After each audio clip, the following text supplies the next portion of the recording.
पंढरपुरात हळहळ गुरसाळे येथे विहिरीत पाय घसरून पडल्याने 2 चिमुकल्यांचा दुर्दैवी मृत्यू। पंढरपूर तालुक्यातील गुरसाळे येथे आज दुपारी एक अत्यंत हृदयद्रावक आणि दुर्दैवी घटना घडली आहे। बाळूमामाच्या मेंढरांच्या राखणीसाठी गेलेले 2 निष्पाप चिमुकले कपडे धुण्यासाठी विहिरीजवळ गेले असता पाय घसरून विहिरीत पडल्याने त्यांचा बुडून मृत्यू झाला। या धक्कादायक घटनेमुळे गुरसाळे परिसरासह संपूर्ण पंढरपूर तालुक्यात मोठी हळहळ व्यक्त होतीये।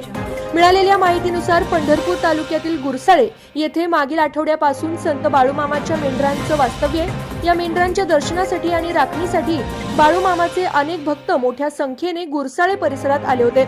यामध्ये गुरसाळे येथीलच रहिवासी असलेले विघ्नेश सज्जन शेजाळ वय 13 वर्ष आणि त्याचा मित्र स्वानंद महादेव नलवडे वय 14 वर्ष हे दोघेही आज नेहमीप्रमाणे बाळूमामाची मेंढरे राखण्यासाठी गेले होते।